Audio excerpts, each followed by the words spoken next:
This is a garden we built about 8 months ago, and today I want to give you a tour to show you how it turned out. Now, the owner's request for the garden was very simple. They wanted a lawn for the kids to play and a hedge to create privacy and block some of the dust that the wind carries around here. But that could have resulted in a very boring design. To overcome that, we avoided planting a very formal hedge in the backyard and instead used a combination of plants with different size, texture and color. Now, this white fence was a given, so we decided to hide it with a climber named Thunbergia grandiflora. In front of the Thunbergia, we planted shrubs and perennials with different foliage color. We used them to create a palette of red, silver and yellow. For the red color, we use Euphorbia cotinifolia. This plant is known as copper tree or a smoke tree spurge. It gives this beautiful unique copper color that is a contrast to all the green of the usual plants. Another plant that we used on the red side of the palette is the Alternanthera, most commonly known as Little Ruby. The Little Ruby gives you a very strong spot of red color, and it works wonderful near lawn or any other green mass that you might have in your garden.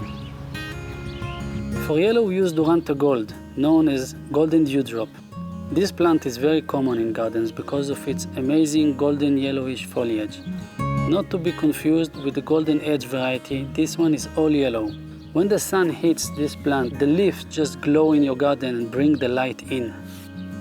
For silver gray color, we use Dichondria argentea, which you can see here behind me. Known as silver falls and usually seen in hanging baskets, this plant makes very strong ground cover. Silver Dichondria prefers direct sunlight, so in shady parts of the garden we use a green ground cover, like the Australian violet. In the front yard, to separate from the street, we've planted a more formal hedging. For that, we use Moriah shrubs.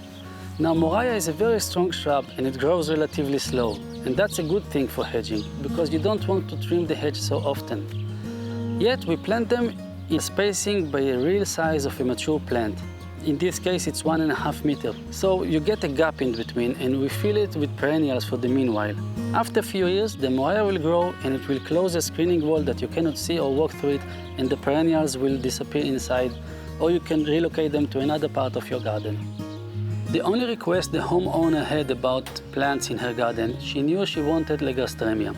So we've planted 2 of them, one at the entrance to the house and one in the backyard, so people inside the living room can see it through the window.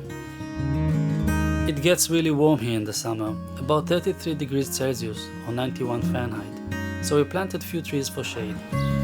In the front yard, we've planted Tababuya.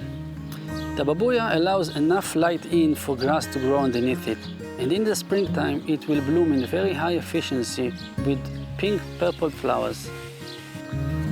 In the backyard, a purple blooming tree will not work with our palette of colors, so instead we have planted Royal Ponticana, and in my opinion, it is the most beautiful tree in the world. In the summer, it will help us to create shade to reduce the heat in the garden, and also it will bloom in gorgeous red. This is definitely the most beautiful tree. I've already made a video about the creation of this garden, and I link it in the corner right here and in the description below. Now, this part of the garden is not finished yet, and I will show you why. Basically, there are 2 reasons. The first one is a budget reason, but the main reason is that the neighbor is still building his house, and only once he finishes his building, we can replace this temporary wall with the proper wall.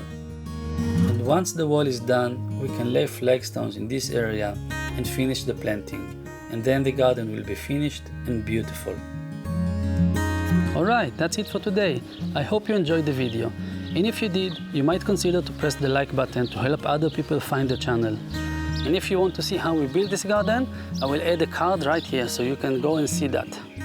See you the next time.